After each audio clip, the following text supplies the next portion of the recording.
Hello and welcome to What Now with Anna and Eric. I'm Anna.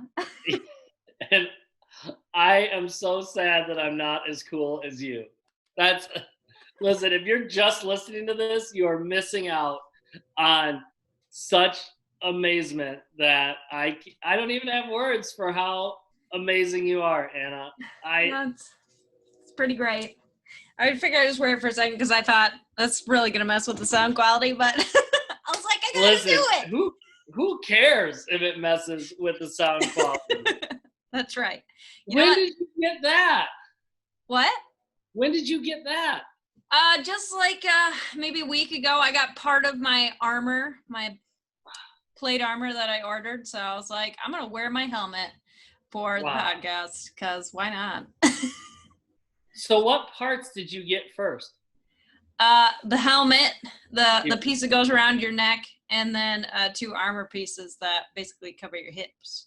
And then I got like basically like the boots, the gambeson, the under like Huh. cloth stuff, the padding basically. So, but the other pieces need to be made. So, or are in the process of being made, so they're not here yet. But I was like, Wow. I'll wear my helmet.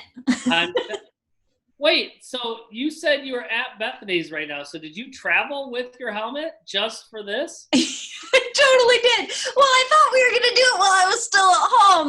But so I took out my biggest suitcase, wrapped this giant, it's heavy. It's a hefty helmet.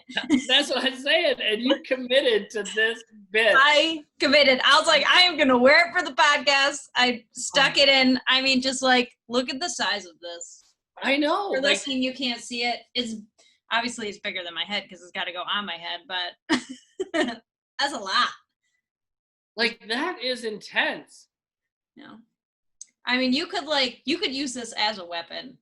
So heavy you could just bop somebody with it. Now let's just like appearance wise, that seems like you would be like not the good night.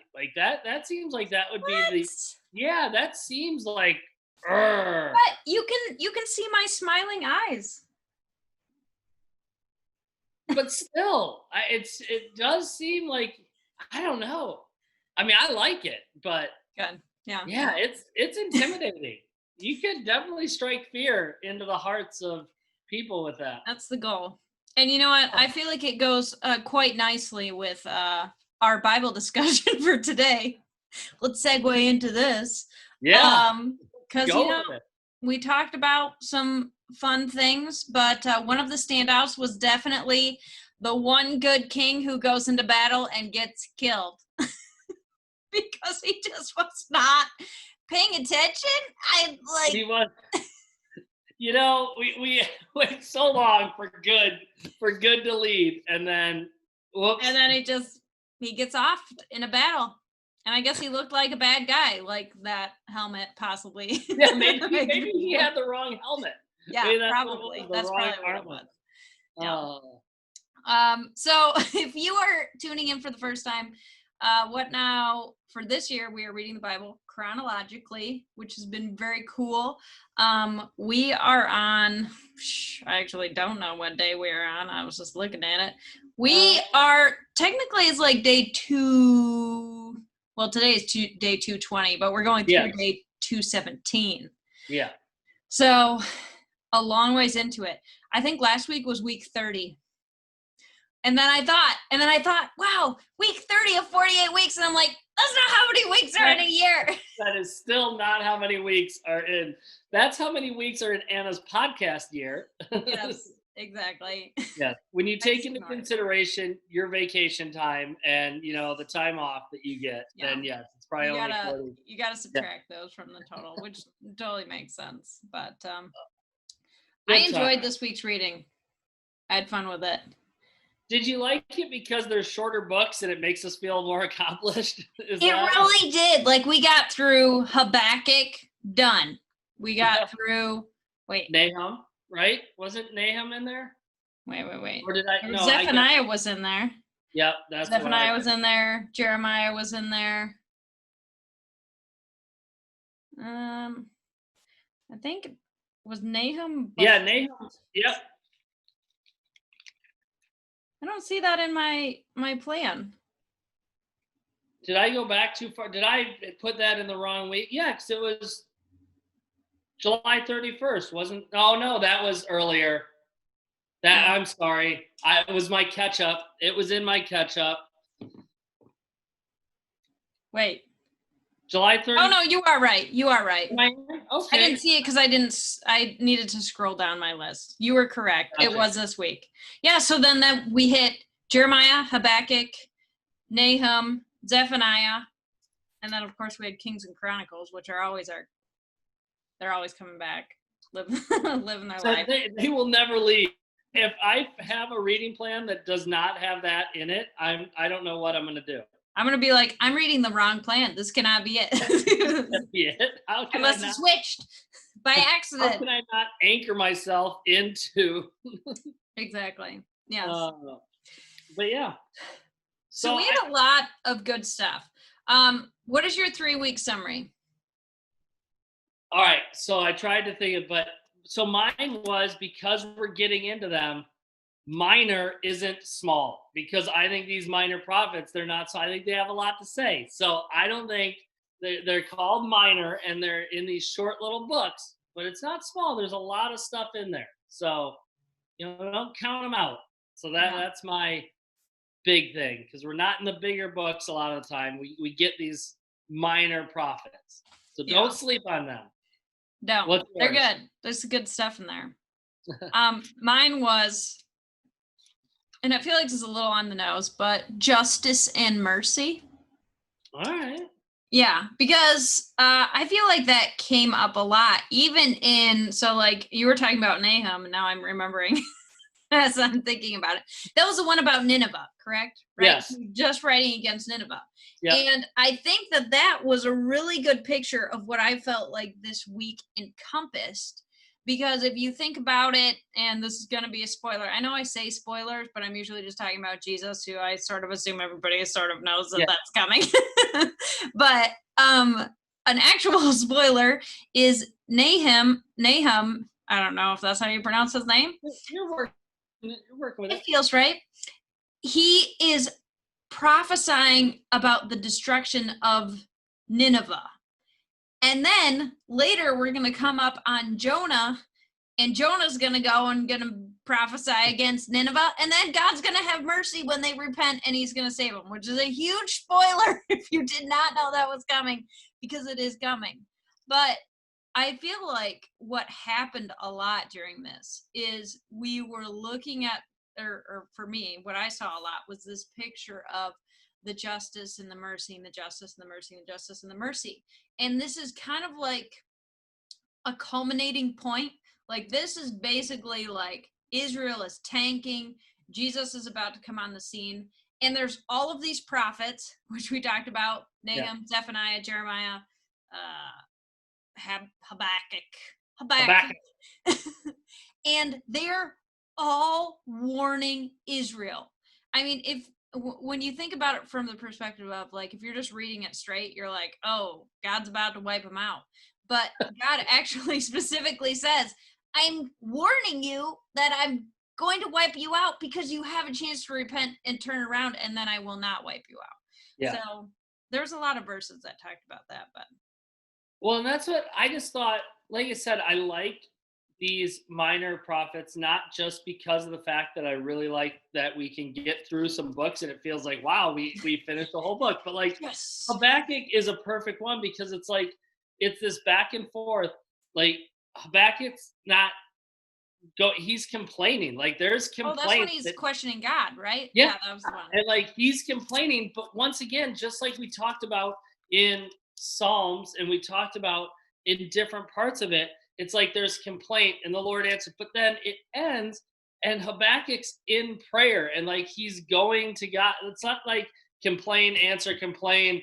Well, I give up. I'm just not, I'm throwing in the towel. That's not how these go. And I think that's for me when I look at a lot of these judgment or this a lot of this here's the judgment or here's what's going to happen. And my thing is no matter what season you're in or no matter how bad it's going to get, it's like, but don't ultimately just give up and throw in the towel. Like, make sure that you continue to go to God and understand that there is something to it. There is something that's going to happen and come out of it. So, Which leads me to um one of my verses, which is, hang on, let me find it. I actually had quite a few verses in this one, which I was excited about. Um, He's close to those treasure moves to his enemies. That's not the one that I'm looking for. Vamp for a second while I find it. yeah, just play under me. Just play. Just talk about something random. Oh, I here did. it is. There it is. You got it. Yes. So this one is specifically talking about repentance, but I feel like it goes very well with what you were saying. Second Chronicles 34:27. You were sorry and humbled yourself before God when you heard his words against the city and its people. You humbled yourself and tore your clothing in despair and wept before me in repentance. And I have indeed heard you, says the Lord. And I was like, that's good. That's really good. But like, I felt like it ties into like this, when life's coming at you, maybe you're walking in the wrong direction, or maybe just life sucks right now. But when you cry out, God says, I have indeed heard you. And I was like, oh, that's nice. It's Well, good. and that's the conversations that I get in a lot, especially with students, is like, well, you don't know what I've done. You don't know, like, how can I do this? How can I believe in that? Like, I'm in this place and I've done these things. And it's like, yeah, but God knows that already. It's not like it's not like He's you're not hiding that. surprised. Yeah, just they might be your secrets, but they're not secret from God. And all God is waiting for you to do is to realize it for yourself and say, listen, I understand that I did these things. I want to change. I know it's not right. And I want to go a different direction. And that's what it comes down to. So those verses that God is over and over saying, I'm listening, I'm hearing, I hear you. Like, he sees it, he knows it. So you can hide things away from as many people as you want, but you're not hiding it away from God. And God isn't going to shut you out just because of those things that you did. Yeah. Um, so my humor section. I don't know if it was last week. It might have been the week. It was probably the week before, where we kind of briefly talked about like we as humans ask God for justice, and the next second we're like, "Have mercy on me," Yeah. and which I felt like happened a lot. But it's so succinctly summarized in these two different. It's in Habakkuk. Ah, there it is. See? So he starts out Habakkuk 1:2-3. How long, O Lord, must I call for help, but you do not listen? Violence is everywhere, I cry, but you do not come to save. Must I forever see these evil deeds? Why must I watch all this misery? Wherever I look, I see destruction and violence. I am surrounded by people who love to argue and fight.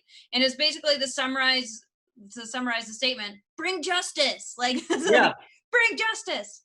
And then 10 verses later, oh Lord, my God, my Holy One, you who are eternal. Surely you do not plan to wipe us out. That's word for word. Yeah. Oh Lord, our rock, you have sent these Babylonians to correct us, to punish us for our many sins. And it was like, have mercy. Like, he starts out and he's like, bring justice. Then the next one, he's like, please don't bring justice to me. Yeah.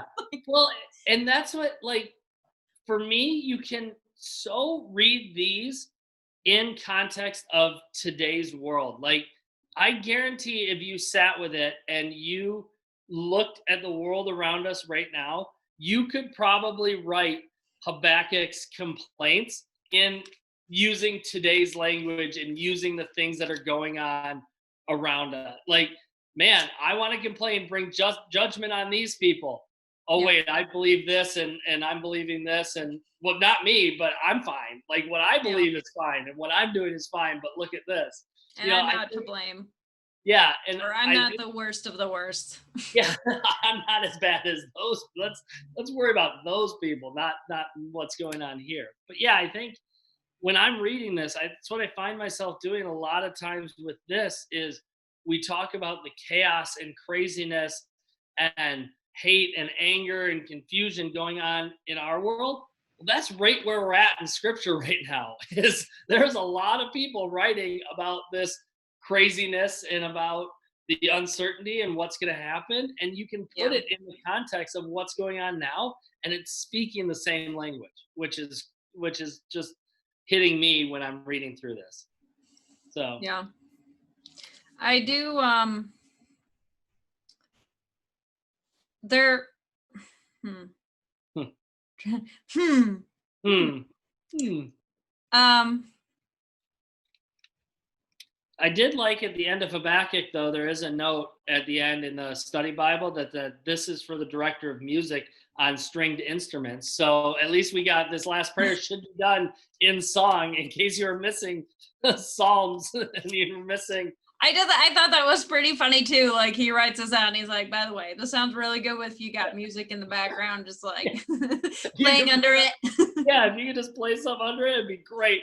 It These adds string like instruments, 10 times intensity. it really comes off well. Yeah. So I keep wanting to jump into my next steps and I'm like, it's too soon. Oh, too soon. It's too soon. Let's talk about Josiah for a second. Go for it. He is my favorite king. He's your number one? He's my number one king out of Uh, all the kings of Israel and Judah. I mean, David's pretty great. I was gonna say a lot of people go David, but you know what? I You think did I like Josiah. I don't know. I just like him. I think it's probably because David was like king number 2. So like he really only had to one up Solomon, but Josiah had to one up like everybody else. I mean, the bar was pretty low, but yeah. nevertheless, when you precede a good king with like 20 really bad guys, he stands out as like pretty cool. But there were a couple verses about him which I felt just made his untimely demise more dramatic. So like Second Chronicles 34:27. Oh no, that's the wrong one. Second Kings 23:35. Yeah. Never before had there been a king like Josiah who turned to the Lord with all his heart and soul and strength, obeying all the laws of Moses. And there has never been a king like him since. Pretty big statement, right? And then Big deal. it goes on. So then Second Chronicles 35:18.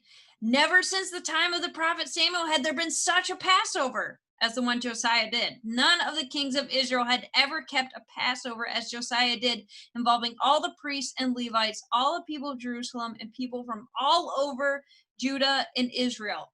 Josiah was like this. He was a big time deal. Like when all of the, there were some pretty good kings, but a lot of the times it was like, yeah, he did good, but he didn't really follow God with all his heart. Or he took down the Asherah poles, but he didn't take down all of the altars of Baal. Like there was usually something else they withheld, And here's Josiah, and he's like, I'm giving everything, like everything to this cause. And then he goes off and he dies in a random battle. Like, Well, so if you did not read it, Josiah goes out. Basically, well, he threatens. He's like, hey, I'm going to fight another king in battle. And the king's like, don't fight me. God told me to go somewhere. And Josiah, I guess, does not listen. Well, he doesn't. He doesn't listen. He dresses up in disguise, goes off in battle, and he dies. It's just, that's the end. That's it. That's the end of the story. So it's like, Well, and it was so weird because it's like, it felt less like, I mean, it's history, so you kind of have to interpret it. But it felt less like the typical he did something really bad and consequences, and more like life kind of happened. He was in the wrong place at the wrong time. he just got caught up in it, like whoops, kind of a misstep there. Yeah, my bad. I don't know, but you brought it. You kind of went over, but like there's things in here like I had to highlight this one because it just cracked me up because I got a chuckle on it. It's 2 Kings 23 verse 14. It says Josiah smashed the sacred stones and cut down the Asher poles and covered the sites with human bones. Yes. All right.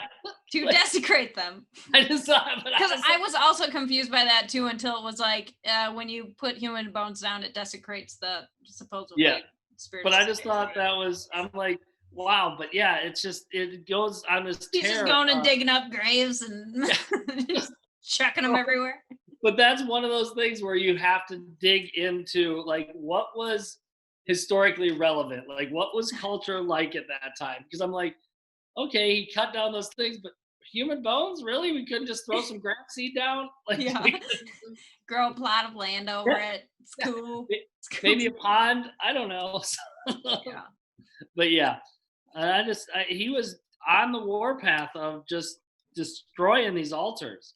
Like I said, he took down even altars that like just caused Israel to go in a different direction. Like, let's get rid of those. Let's get rid of that. Yeah. I thought, yeah, like you said, for him to then just kind of end, it was like, whoop, there we go.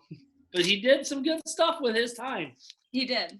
So Until he just then one day picked the wrong fight. He died. He was gone. This is before I get into like next steps, and then also if you want to say something else. Yeah. I was very struck as we go through the prophets. Okay, so we talked a while ago about how one of the things I wanted to do at one point in my life was to become a fake conspiracy theorist. You did. Yeah, I don't know if you can say fake conspiracy theorist or if you just are a conspiracy theorist. Well, Because like I want to know a conspiracy well enough that I could like convince somebody, but I actually wouldn't believe that it was true. Yes. Yes, Like I that just is think a it life would be goal of fun to yours. argue about like something that is just really wild, but it would be fun to try and prove it because Yeah. so anyways, we had talked about Atlantis at one point, right? Yes. And so I had been watching some Atlantis shows, brushing up for my life as a future fake conspiracy theorist. Yeah. And I kept thinking about every time that a prophet was talking about there's this great city and it's this trade city and God's going to send some water and wipe out like this whole city and it'll be underwater. And I was like, it's Atlantis. See, that can play into your That could be narrative. Atlantis. That could be Atlantis. That could be Atlantis. And that's how you need to sell your conspiracy theory. Is like, Yes. listen, it is documented in the Bible In the at Bible. many occasions of this city, and it points directly to your point of Atlantis. Like, you need to use this. For real. Granted, yeah. Like I think one of them was maybe was it Tarshish or it was something related to Tarshish, and it's talking about and there's going to be this big earthquake and it's going to cause a giant wave, and I was like, this is like straight out of Atlantis lore. Granted, at some point, you're probably going to come across a biblical scholar that has studied it and knows locations. And they're well like, enough that probably will pinpoint the fact that you're probably not even in the right space. But I don't know enough to confirm or deny the actual geographical I did location. At one point, because I again watched a bunch of shows on Atlantis, so I kind of knew vaguely where they thought it could be according to history and all that. And so I did at one point pull up my Bible map to look at where Tarshish was because I'm like, is it close? Yeah, I'm very curious. Can I at least throw it out there as a possible location? Yes, exactly. Just like, so for anybody out there who's still searching for Atlantis, look to the Bible. The Bible applies to everything. Oh man. And so it begins. Anna's quest to teach you about Atlantis. It's gonna be great. Man. So anything else before we hit next No, step? listen, when you got gold, you end on gold. That's when I think that's when you do that, you go for it. So good stuff. Yeah. Next steps, Anna. Okay, so my next steps comes from Jeremiah 26, 23 to 24. So to give you some pre-history on this verse, Jeremiah basically just told the leaders and everybody, God's going to destroy this nation if you don't repent. They really didn't want to hear it because as we talked about, they're all like, tell us nice things, tell us things we want to hear. So they went out to try and kill Jeremiah. And then there's this guy who starts defending Jeremiah. And I like this section of verse. So 26, 23 to 24. They took him prisoner and brought him back to King Jehoiakim. The king then, this is a different prophet. This is a guy named Uriah who has a tendency to be killed by kings. There's like a Uriah killed every 2 seconds. So they took him prisoner and brought him back to King Jehoiakim. This was a prophet who tried to flee. The king then killed Uriah with the sword and had him buried in an unmarked grave. Nevertheless, Ahikam, son of Shaphan, stood up for Jeremiah, whom they were at the time trying to kill, and persuaded the court not to turn him over to the mob to be killed. And I just like this section where it's like, okay, there's evidence that does not go well for prophets. This one prophet he fled to Egypt. They went, found him in Egypt, brought him back and killed him.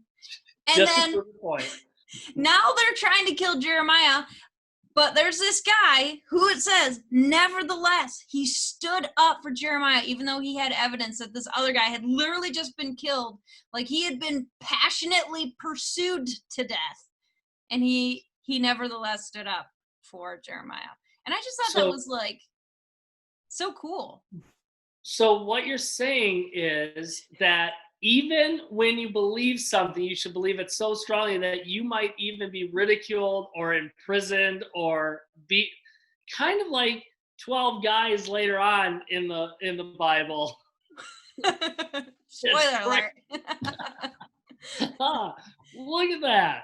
It's already starting to show up that Yes. when you truly have those moments or those encounters with God and you really truly are passionate and believe it with all of your heart, standing up for what you believe in, no matter what the circumstances might be or what the outcome might be, I think is a huge. And I specifically like these nevertheless moments, which happen frequently throughout the Bible, where people who follow God are faced with this danger that is in their life. And they have this nevertheless moment where they're like, okay, I see the danger. Nevertheless, I'm going to follow God anyway. Now, sometimes it works out for them. Sometimes, like it worked out for this guy, Cam, whatever his name is. Or it worked out for, spoiler alert, Shadrach, Meshach, and Abednego in a fiery furnace. But sometimes it does not work out for them, like Stephen, who is the first follower of Jesus who is killed. Yeah, isn't he stoned, I think? Yeah, he is stoned. Yeah. And that's not like chucking pebbles at somebody. That's like it's brutal. It is brutal. It is brutal. And so, but it's just like this concept of, okay, what are your nevertheless moments? Yeah. Where like, not that, okay, maybe it'll go wrong, but the likelihood that it will go wrong has been proven right. Like, it's been proven that it will go wrong. And can we be like, let's put this in perspective. I mean, for a lot of us, those nevertheless moments, like we might lose a friendship, we might lose social status with a group of people, but like, I mean, I don't feel as in my life so far, not to say, but that my life was on the line if I stood up for my faith. I haven't been. So, I mean, for us to be able to practice that now when the outcome could be pretty minimal, or maybe we are making it out to be something that it's bigger than, I think we can start standing up for our faith and what we believe in those situations, to start building that confidence to be able to stand up if we need to in a situation that is a little more intense or a little more sacrificial. So. And even then, if you think about it from the perspective of, well, in certain circumstances, the consequences to us may be minimal. The consequences to someone not knowing Jesus is maximum. Yeah.